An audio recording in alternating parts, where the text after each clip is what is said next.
Hello everyone. कैसे हैं आप लोग? I hope everyone is doing good. Now that we all know that due to this pandemic caused by COVID-19 virus, we all are under a lockdown, literally under house arrest. Therefore, the college has decided to continue the academic work through online tools, and this particular video is also part of that initiative. In public international law, we have covered five topics, five chapters actually, and one chapter was still left to be completed. That is law of the seas. So we'll be completing law of the seas in two videos. This is the first video, and the next to this one more video will be uploaded. So in two videos we'll be completing the whole law of the seas. So let's start. Before starting, some basic precautionary tips which everyone must follow. Stay safe, be locked in your home, maintain social distancing even in your own house, be motivated, keep studying, and utilize this time in best possible way. uh, Now let's start the topic. Some historical background before we come to the main issue. So law of the seas developed over a period of time, like in 300 and 400 years. There's been constant development in this field. uh, it started with 16th century when Hugo Grotius, the father of public international law, gave the principle of mare liberum. According to Mare Liberium, Hugo Grotius advocated that the ocean should be a free space where anyone who wants to go, anyone who wants to do commercial activity should be allowed to do without any interference of state. Now, even the Roman law, that is Nullius and Res Communis, were also advocating the same thing. As Res Nullius means that few things can't be controlled by anyone, and Res Communis means few. That means that few things are community property. Res Communis, few things are community property. So ocean was considered that it cannot be controlled by anyone. Plus, it is a community property, therefore open to all. But these things, the principle of Mare Liberum and Res Communis, created few problems. With the rise in industrialization and with advancement in time, in 17th century it was observed that there was too many conflict in the ocean, especially among the colonizing countries like England and France. So so it was decided that some basic principles, some basic rules should be made. Several attempts were made, and slowly with time, in 1958, the first Geneva Convention on Law of the Seas was signed. This convention has four sub-convention in itself. The first was Convention on Territorial Sea and Contiguous Zone. You may just take a copy and pen with you and keep on writing along with the video. That will be very beneficial for you. Okay. Then the first convention in the Convention on Law of the Seas 1958 was Convention on Territorial Sea and Contiguous Zone, Convention on High Sea, Convention on Fishing and Conservation of the Living Resources, and the last one was Convention on Continental Shelf. Then again in 1960, the Geneva Convention on Law of Seas was held because 1958 convention was found to be very unsatisfactory in nature. But even in 1960, nothing much changed, and even then also people were not very satisfied with it. So finally, the third Geneva Convention, that is the UN Convention on the Law of the Sea, 1982. It was adopted on 10 December 1982. It is the main law of the land today, law of the ocean actually, law of the ocean today. This current convention is even today applicable, and it is being followed by more than nearly every country in the world. This convention contains 320 articles and 9 annexes. Entered This convention entered into force on 16 December 1994. It was adopted in 1982, but it was it entered into force in 1994, only after 60 states ratified it. This convention is also known as the Constitution of the Seas.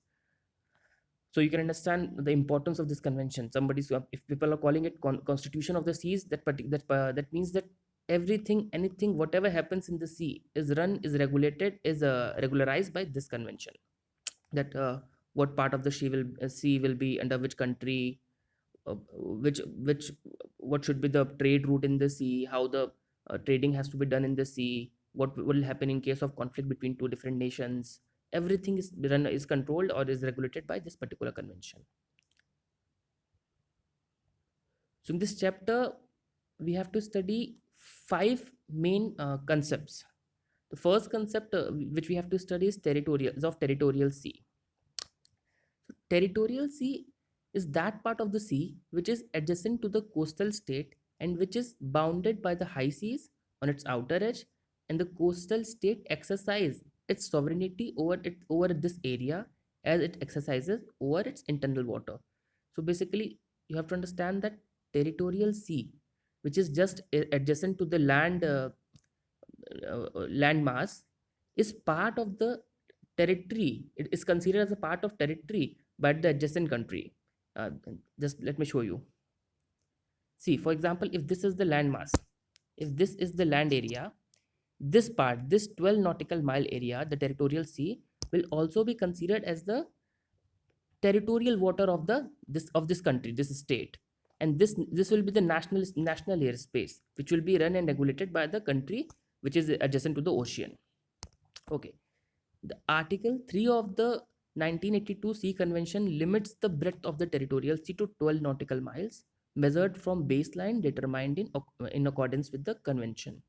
So, the Article 3 says that the length of the territorial sea will be 12 nautical miles, and it will be determined from the baseline determined in accordance with the convention. This baseline will be, we'll study what is this baseline in the next slide. This baseline is very a problematic thing in this whole convention. Several cases have been filed and fought on how to determine the baseline. You will see in the next slide.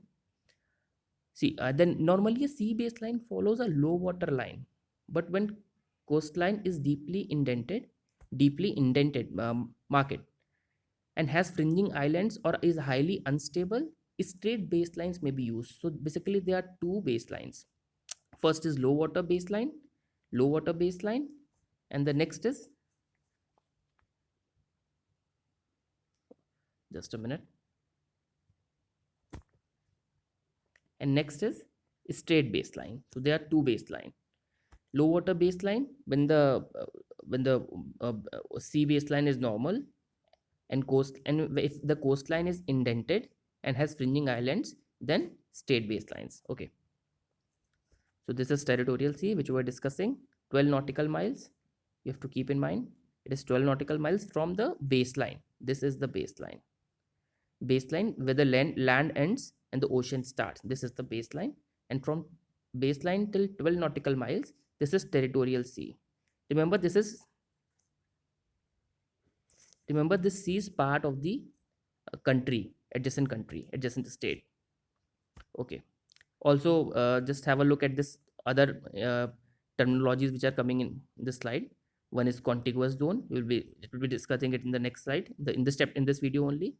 The next is exclusive economic zone. We will be discussing this in next video. And the other one is continental shelf. All right. Now in India's case, just have a map. This is a map of India, and this is 12 nautical mile is the territorial sea. Remember, this 12 nautical mile is part of India. India has sovereignty over this 12 nautical mile territorial sea. Just mind it. Just note it down and learn it. India has sovereignty over this territorial sea. 1 nautical mile is equal to 1.8500 kilometers. Also note this also. Now, how the baselines are measured. Okay. So just listen. Baseline, the line along the coast from which territorial sea and other maritime zones are measured. Two types of baselines. One is a normal baseline, as we have already seen in the previous slide, and the other is straight baseline. So normal baseline is low water line along the coast. Low water line, the line along the coast at the time of low tide. I hope you understand the meaning of high tide and low tide. I'm assuming that you must be knowing that. That's the basic concept of geography. Now, what is state baselines? The Article 7(1) in localities where the coastal, so we have understood that there are two types of baselines. One is normal baselines, and other is state baselines. So state baselines, it has been defined in Article 7. In localities where the coastline is deeply indented and cut into, or if there is a fringe of islands along the coast in its immediate vicinity, the method of state baselines joining the appropriate points may be employed. So, under special circumstances, this state baseline method is employed. What are those special circumstances? When the coastline is deeply indented and cut into, and if the fringe or if there is a fringe islands along the coast in the immediate vicinity. There's also important case, Anglo-Norwegian fishery case. It was between England and Norway, and ultimately ICJ said that Norway was the award. The judgment was given in the favor of Norway. Now look at this to understand it more clearly. See, this is deeply indented coastline where the landmass is entering in the water at many points. So to know from where the baseline is, we have to join the external areas, landmass areas, and this is the case with where the islands are along the coast. In this case, this has to be followed, and this is the you must understand why baseline is so important, because on the basis of baselines the territorial sea will be decided, that is 12 nautical miles from the baseline. If for example, if this is this is one country, for example this is India, and this is for example Sri Lanka. So what should be the territorial sea of India and what should be the territorial sea of Sri Lanka will be decided by the baselines of India and Sri Lanka. Therefore the concept of baseline is very important in this whole uh, in determining the territorial sea. Now, one more important thing is right to innocent passage. Now, even in the territorial sea, there are certain international rights which is given to nearly every country, in every ship which is in the ocean. So, right to innocent passage is given to all ship transfers which transfers the territorial sea or proceed to or from the internal waters. That means any ship, even if they are entering the territorial water of a country, has certain rights. Now, this what is this innocent passage? There are two terms we have to see: innocent and passage.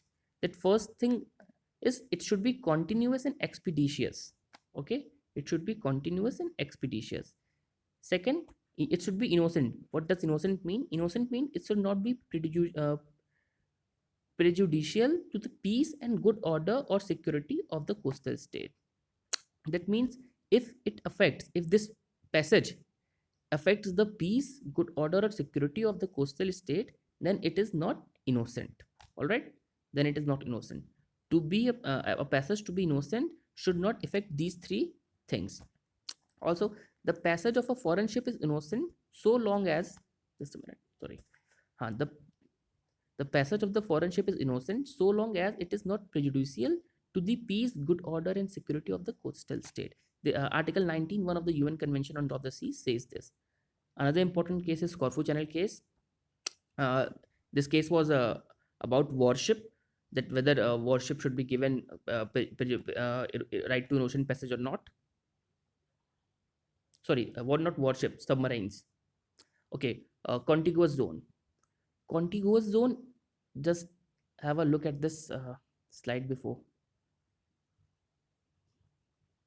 Huh. This was territorial sea, 12 nautical miles. Remember, this is part of the adjacent land. I mean, if this is India, then this territorial sea is also India. Now, after 12 nautical miles, the next 12 nautical miles is contiguous zone. This 12 nautical miles is territorial sea. Now, this 12 nautical mile is contiguous zone. Now, let's see what is contiguous zone. So, I hope you understand what is contiguous zone. After the territorial sea, the next 12 nautical miles will be the contiguous zone.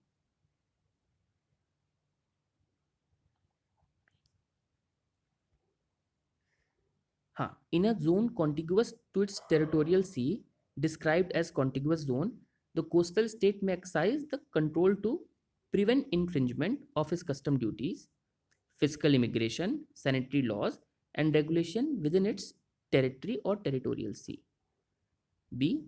Punish infringement of the above laws and regulations committed within its territory or territorial sea. Continuous zone may not extend beyond 24 nautical miles from the baselines from which the breadth of the territorial sea is measured. Okay. So now understand difference between contiguous zone and territorial sea. On one hand, territorial sea, in the territorial sea, every law of the state, of the adjacent state, is applicable. For example, if uh, in the territorial sea of India, that is 12 nautical miles from Indian coastline, every Indian law will be applicable. But once we cross territorial sea and come into the contiguous zone, only India can assert only these laws, that is custom laws, fiscal laws, immigration laws, and sanitary laws. And the rest other laws cannot be forced to any ship or any submarine if it is in contiguous zone. So this is contiguous zone. This is how contiguous zone is different from territorial sea. Now again have a look at it. 12 nautical mile territorial sea. Every law of the country will be applicable in this territorial sea. Now after territorial sea, 12 nautical mile will be contiguous zone. Now this is a bit confusing. This photograph is a bit confusing. You have to start. You have to understand that from baseline till 24 nautical miles, there will be contiguous zone after the 12 nautical mile of territorial sea. So this is how it has to be studied. Okay. In next video, we'll be studying exclusive economic zone and continental shelf. All right. See you soon. All the best and be safe.